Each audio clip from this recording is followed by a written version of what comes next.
Hello, welcome to Now Tell Us. At Now Tell Us, we have guests come and tell us stories. They come and inspire us, they come and educate us on a subject.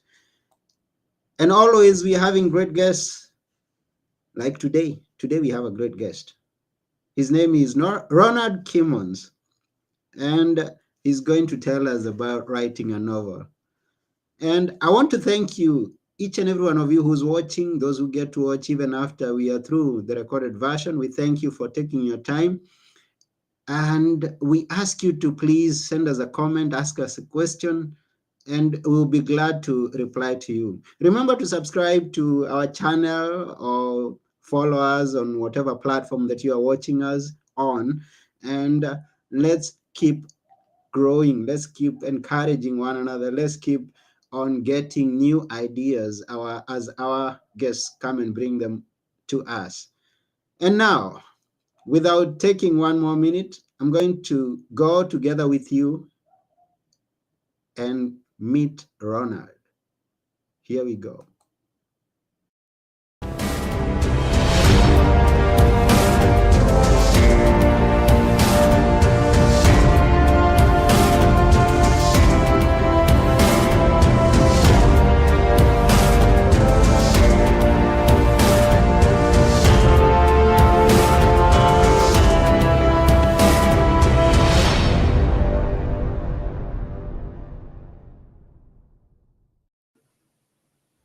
Hi, Ronald. Hello, Anthony. Hi, how are you? Can you hear me? I can. Yes, how are you doing? I am fabulous. How are you? Oh, wonderful. I'm fabulous too. And Happy New Year, by the way. Happy New Year, 2023. Yes, we are in a new year with new things, new beginnings, and what a wonderful time to Yeah. be on this show. Yeah, welcome. Thank you. Glad to be here. Yes, I'm excited to be doing my first show in 2023 with a dreamer, a philosopher, and a creator. This is Yeah. wonderful. And can we please know where are you? So I live in Arizona, in Okay. the Phoenix area. Yeah. I'm originally I'm from Texas, from Houston, but now we live in Arizona, and it's a good place. A lot of nice people here. What's the weather like? I mean, is it It's hot? been raining, Oh, which is not a normal thing for Arizona. ah, But yeah, right now it's actually quite cool and wet, which is not what we normally get here. But it's good. yeah, that's good. Good to hear that. And I know you're many things. Being a dreamer, I like to interact with the dreamers because someone told me it's the dreamers that change the world. Another one said that dreamers move the world around. So thank you for being on our show. Thanks. Yeah. Added that to a philosopher, maybe you can give us better quotes on that at some point. I well, I'm ever since I was little. Like you ask my mother, she'd tell you that I've had a tendency to have my head in the clouds. I don't know how many times she told me that when I was a kid. It's like, well, you always have your head in the clouds, and that's the honest truth. I've always been like that.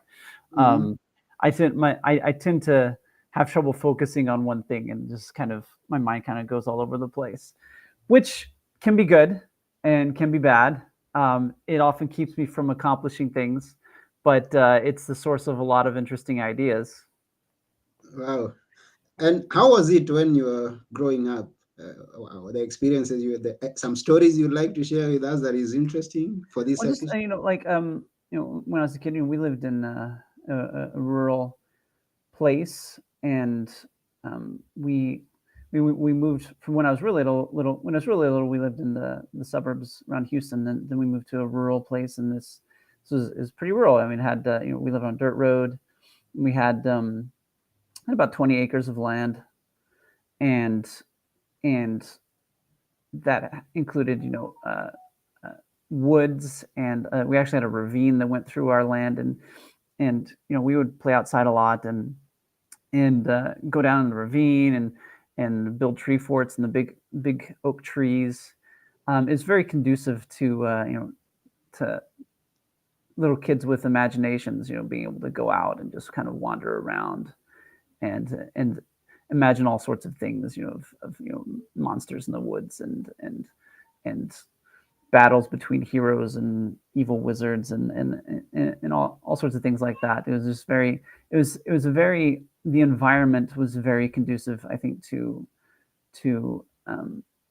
imagination, Hmm. and that's definitely something was uh, that I was in heavily influenced by when I was a kid. Coming and going outside into the woods and playing in the trees, playing in the ravine, and make little weapons out of sticks and stuff like that, and take things from movies that I watched, um, books that I read, and and really apply them to my play. And of course, I have four brothers and four sisters, so we I had other kids to play with. We had some neighbors too, and we play with some, but there weren't a whole lot of kids within walking distance. So it was largely my siblings that we'd play with, and a few other kids sometimes. Um, but um, but yeah, it was definitely something that I feel fostered creativity, because in order to keep myself occupied, I had to be creative. I had to be imaginative, Hmm. um, and and and yeah, it was fun. Yeah. And what did you grow up to be? What has been your career so far? So when I went to college, I did a double major in English and Chinese, and I worked in translation for a while, and I also wrote as a freelance writer, wrote a lot of website content and marketing content and things like that. Now, my wife and I started a marketing agency, and so I went from translation industry to having my own marketing agency, and we built that, and we still have that, and my wife is kind of taking that over at this point, and letting me work on really focus on my novels, on my writing, Wow. and that's so it's a real exciting time right now. Wow. Yeah, we'll go there into the novels. But before we go there, there's something that I had seen on your YouTube channel, and I was kind of, whoa, this is interesting. I, I discovered you can sing. And not only sing, I discovered that you're singing in different languages. You speak in English, you speak in Portuguese, Spanish, Mandarin, Indonesian, Voleric. How is that? Yeah. So the Voleric is a language made up for my books. Like that's actually from my novel. Okay. So it's not a real language, but Oh, I didn't even notice that. yeah, it's a but I mean I really created it. I mean the words actually it is real in the sense that the words correlate to real words and everything. But yeah, well, my wife is Brazilian, and she also lived in Chile for a while, so she speaks Spanish and Portuguese. And I was, like I said, I studied Chinese in college, and I was also a missionary in Taiwan for 2 years, and so I'm fluent in Mandarin. And I just kind of learned. I learned, being in the translation industry, I was exposed to a lot of languages and stuff, and I decided to learn another Asian language, and that was Indonesian. And I just kind of learned Indonesian by reading books, and it's as Asian languages go, Indonesian is one of the easier ones to learn. But yeah, I learned Indonesian that way, and I can converse decently in Indonesian. Not really well, but basic stuff I can do.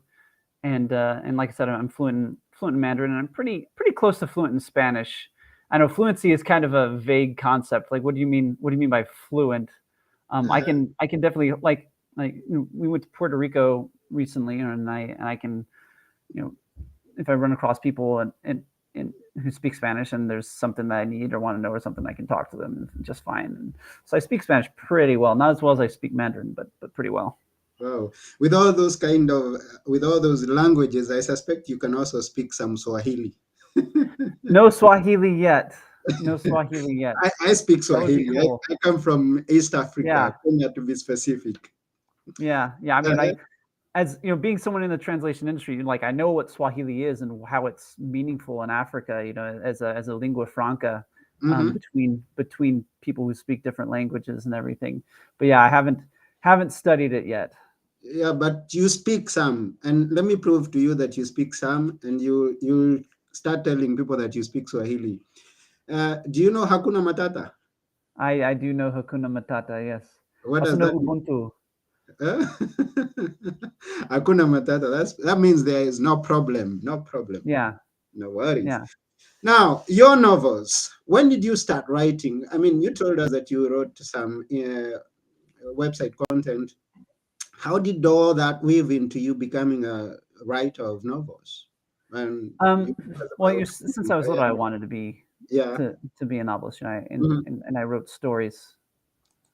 Like when I was in elementary school, I actually I won little contests in my school writing stories, Mhm. and been writing um, I've been writing um, stories, short stories mostly for ever since, right? I've like while I was working as a translator, as a content writer, and also in doing other things, I have been writing a lot of short stories because that's not a huge commitment. Mhm. I'll just get an idea and I'll go and I'll write it out in an hour or two. Um, but I hadn't written a novel until recently, and that was when I started earlier this year, Mhm. or Wonderful. sorry, earlier last year. Oh yeah, It's that's. now 2023. I wondered how early you started. Was it? Anyway, so you've published it yet, or is about to be It's published? not. It's hasn't been released yet. It's coming out in the end of this month. I have I have released a novella, it's which is shorter, and that comes out. Sorry, that has already come out, and that's already available on my website.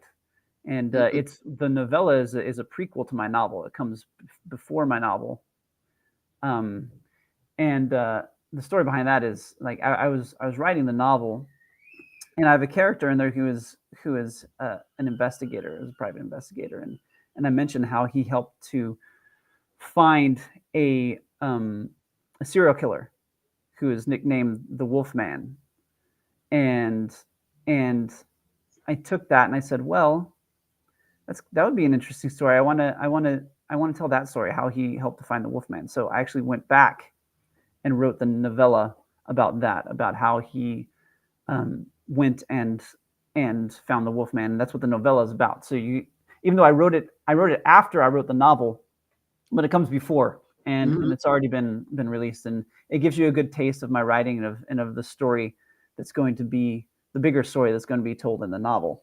Hmm. Now, we could be having some audience who don't know the difference between a novel and a novella. Would you be kind enough to give us an insight into that? It's just a novella is shorter, um, and a novella you should be able to read just in if you sit down and just read it, you should read in like maybe like 2 or 3 hours. Mm-hmm. Um, Whereas of course a novel tends to take longer than that. But yeah, that's just it. It's just this, it's longer than a short story, but shorter than a novel. Mm. Now, how was the process of you putting up and putting together a novel? How was it challenging? Did you and and So and, and how did you eventually? How I mean, how are you publishing it? If we may so know. yeah, good question. So uh, there are the terminology among writers is there's plotting and then there's pantsing. Plotting being like if I go and I carefully plan out the whole novel beforehand, and I do a very thorough um, framework and plan for it. Of course, pantsing would be just like I have an idea and just sit down and start writing, you Mm-hmm. know. And these are two different approaches. They're both valid. And I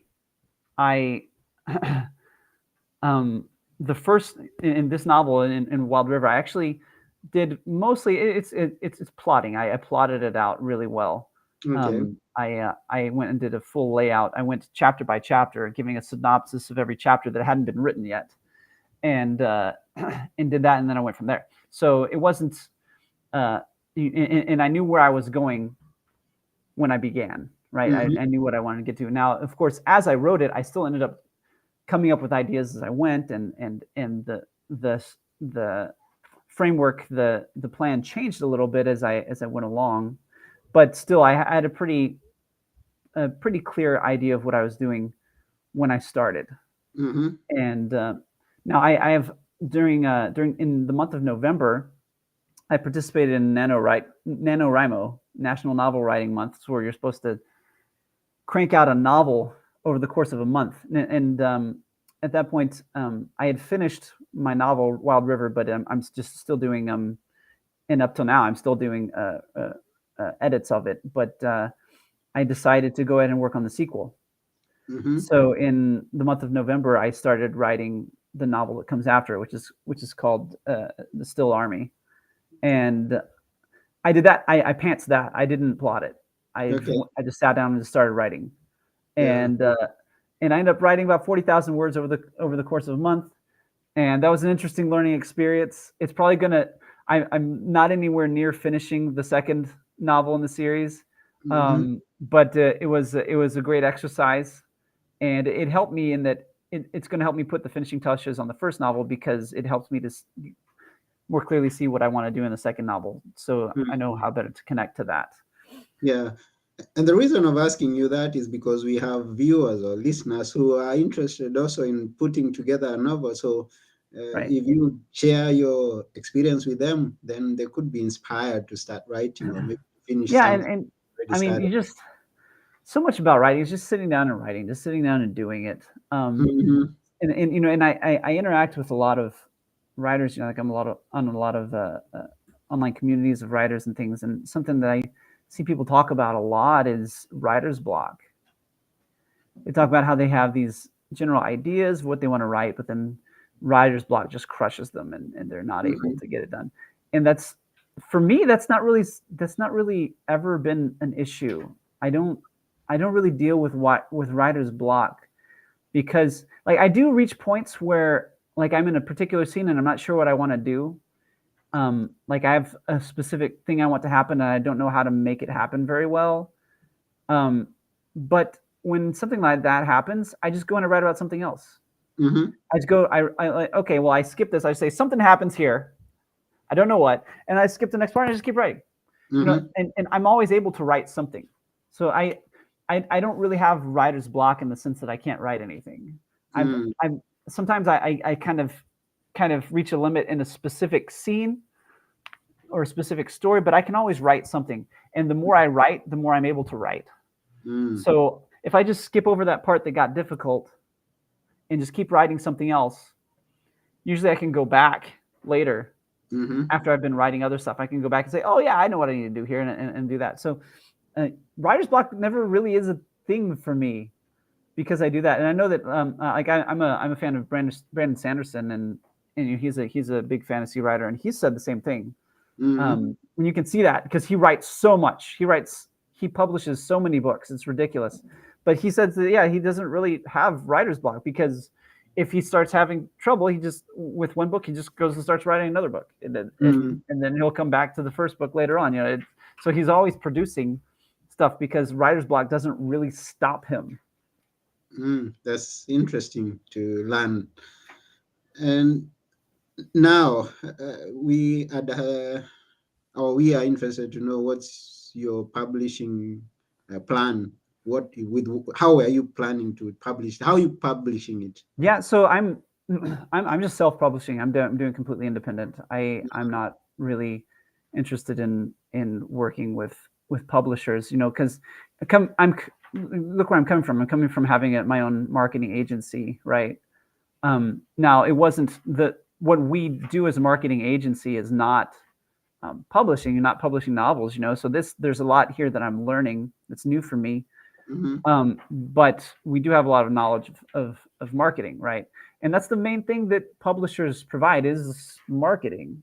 Mm-hmm. Um, and I just don't see the need for me to go to a publisher for that. And especially considering the fact that when when writers go to publishers, they have to submit and submit and submit. You hear the writers with novels that they want to publish, and literally have to make hundreds of submissions before it finally gets accepted by a publisher. And I see stories like that, and I just think, why put myself through that? Why not just take that effort and just apply it to my own marketing, right? And in this age that we're in, we have so many resources, so many tools out there for us. The internet is such a democratizing force. Why should I try to go the old school route and go through a publisher? If a publisher came to me and offered me this really lucrative deal right now, I would probably take it. But none of them are going to do that, right? If I wanted to go through an old school publisher, I'd have to make lots of submissions. They would probably also want me to make significant changes to my work that I may or may not like. And in the end, even if they do pick me up, a lot of the time, publishers, like, they'll pick up a book, but then they won't really focus on it and they won't really invest in it. And so they don't really market it. And in the end, it doesn't do very well. Most books published through traditional publishers don't do well. They hardly sell anything. So I see all that, and I think, why take that route? Like, for me, as a new novelist, an independent novelist, it just doesn't make sense. Now, years from now, if I've established myself and I have a big following and I have a lot of success, and I am coming from a position of strength, if a publisher comes to me and wants to work with me, I will consider it. Then I'm negotiating from a position of strength. So maybe I will do it then, but right now I just don't see any reason to bother with it. Okay. Now, going into content, you're writing fantasy. Right, I'm writing fantasy. Yes, and I also realized that you're a Christian. Yeah. How do you get to go around the two? Oh, yeah, and I understand what you're asking. I know that for a lot of Christians, fantasy is this scary thing, right? Like, I remember when Harry Potter was coming into the mainstream and getting famous, a lot of Christians getting very angry, very loud about it, saying, no, we shouldn't be teaching kids all this stuff about magic and everything. But I think it's very important for people, kids in particular, to learn first to differentiate between fantasy and reality, and also to be able to differentiate between their imagination and their religious beliefs. If you have trouble distinguishing between imagination and religious belief, then I think something is wrong there. And what is wrong is not the fact that people have imaginary things that they talk about. The problem is that you need to reconsider how you view your religion. For me, when I approach fantasy stories, I'm always going to be, whether I'm reading or writing, it's going to be dealing with things that I don't believe exist. But that's okay. It's fun, right? I don't read Lord of the Rings and start believing in elves. It's not a thing. It's not a real threat to me at all. And so when people say, like, oh, you shouldn't read Harry Potter. By the way, I've never read Harry Potter, but anyway, people say you shouldn't read Harry Potter because you start believing in magic and witchcraft and all this stuff. And first off, like, the way magic is portrayed in Harry Potter is very different from the supposedly real magic that people practice in the world today. People who are serious about magic, that's nothing like what they actually do. So this thing in Harry Potter that's being portrayed doesn't really have a real correlation to the real world anyway. And also, it's whether we're talking about fantasy or even in nonfiction, I think it can be very useful to entertain possibilities, hypothetical situations that you don't believe to be real, but that gives you a framework to discuss and consider ideas in a way that can be beneficial. Mm, It's often very useful to consider hypothetical scenarios that could never actually happen, mm-hmm, but that because that allows you to view reality from a new perspective. And I mm, think that applies to fantasy even more than for other types of writing. mm.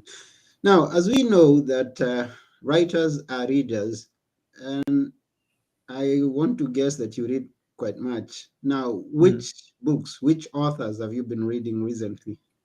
So um, I actually have two books here right now that I've been reading. So the funny thing is that even though I'm a fantasy writer, I haven't read a whole lot of fantasy in my life. Mm, I've read Tolkien and and I've read a number of fantasy books, but I mostly read more. I think this largely has to do with the fact that I studied English in college, but I'm kind of a bit of a snob. I like the classics. I like my one of my favorite writers is Dostoevsky. I love Dostoevsky, mm-hmm, um, but because I'm a fantasy writer, I realized I should probably read some more fantasy. So recently I started reading a little more fantasy. I have this book right here that I just read from Robin Hobbs called Assassin's Apprentice, mm-hmm, and it's a great book. I highly recommend it. It's great. I actually did a review of it on my YouTube channel. But yeah, great book. It's it's kind of slow because she does a lot of character development. mm-hmm, You see this character developing from when he is a child, from a small child. You see his earliest memories, right? Um, and uh, and goes through adolescence to becoming a young adult. But it's a great book. The prose is phenomenal. The characters are very believable. She understands the way medieval courts worked. mm-hmm, A lot of the things that went on in medieval courts, medieval castles, and stuff. And so and I love that aspect of it. It's a story that feels very real, even though it's a fantasy story that has fantastic elements like magic and things. So yeah, that's one thing I've been reading recently. Also, I it's holding up my microphone actually right now, but we got this guy right here.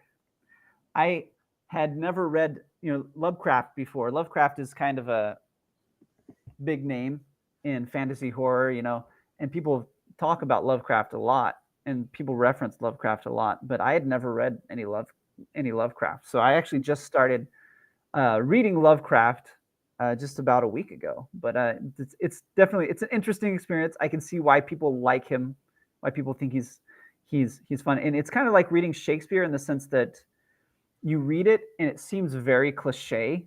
You're like, oh, I've read this before. I've read stuff like this before. I've seen stuff like this before. But you realize it started with him. mm-hmm, He's the one that originated this whole type of writing, this whole subgenre, And mm-hmm, so it's not really cliche because he started it, right? And uh, and and other people mimicked him, and that's why it feels cliche because so many other people have done it. mm-hmm. So, what's your writing style? My writing style. So So, if I it's yeah, okay. I tend to not do a whole lot of exposition. Mm-hmm, Um, I know fantasy writers, when as, as as fantasy writers, we have to build whole worlds, right? There's a lot of world building that goes into what we do, and that mm-hmm, brings with it a certain temptation when you start a book to just kind of go in the first chapter and start giving the whole history of the world mm-hmm, from the very in the first chapter. And so you start the first chapter, you're not even talking about the characters, just going on and on about the world, and that's a big temptation, I know. I don't really do that. um I don't do much exposition at all. mm-hmm, I just go with the story. I get into action, and I do have a lot of dialogue, and I don't really do a whole lot of my work is not very psychological in the sense that I don't go into someone's mind and tell you what they're thinking so okay. much. I do it some, but I don't really dwell on that. I try to show it in what they do, right? Mm-hmm, Um, And yeah, so I guess that's a good description of my writing style. It's pretty fast paced, and I think that one of the drawbacks of that is that sometimes it lacks a little clarity, because people read my work and they see things happening and they don't necessarily understand why a character is acting a certain way because I haven't told them specifically what's going on in this character's mind. Mm-hmm. Um, but it also, but I feel that it feels a lot more visceral and real Mm-hmm. when you're reading it. You don't just know what's going on; you feel what's going on because you're being given the action. You're being shown their feelings, right, and Okay. not just what is causing their feelings. Mm. Oh, wonderful. So, in a summary, like 2 words, and tell us what we are going to find in a novella that you are asking people to go and download from your website, and then we will send them to your website to go and Yeah, download. so novella, like I said, it's this the main character. His name is Bandas Riverman, and this fantasy world. It's kind of based on, it's a different world, but it's based on 1860s America, like right after the American Civil War. Mm-hmm. Um, the main character, Bandas Riverman, he was born and raised a slave. Um, but this war happened. They called it the Slave War, and it resulted in the end of slavery. And he's a bit of a, even though he was raised a slave and not technically, it wasn't legal for him to learn to read and everything. He's kind of a genius, and he taught himself to read, and he's just a very intelligent guy, and he became an a private investigator, and you see him taking on one of his first big cases where he is hired by a local tycoon to go and find this serial killer called the Wolfman, Yeah, who is the one that who you is the one that you summarized before. yeah, and so he goes and It's he reminding the person what they are going to find. Yeah. yeah he's going to go after the Wolfman, and he has to use some of his own special abilities to find the Wolfman, but his use of these special abilities bring a certain danger for him that you see in the story.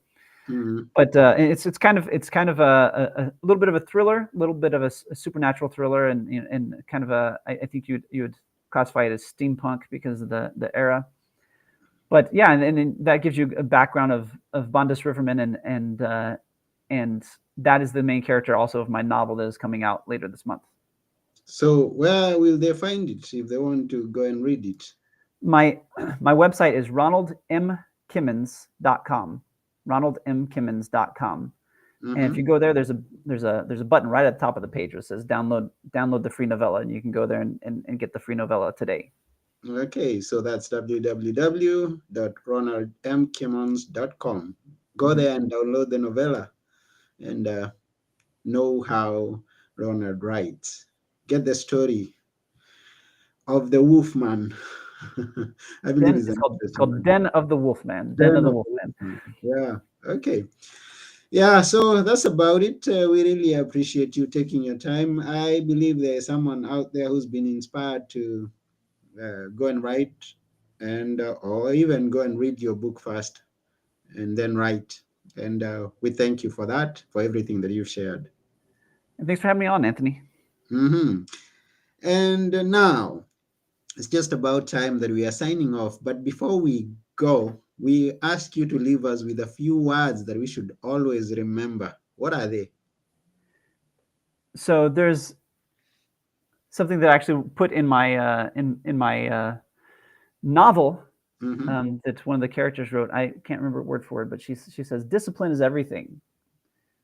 Don't think that discipline robs you of freedom. Discipline gives you the freedom to do difficult things, whereas ineptitude turns every situation into a prison.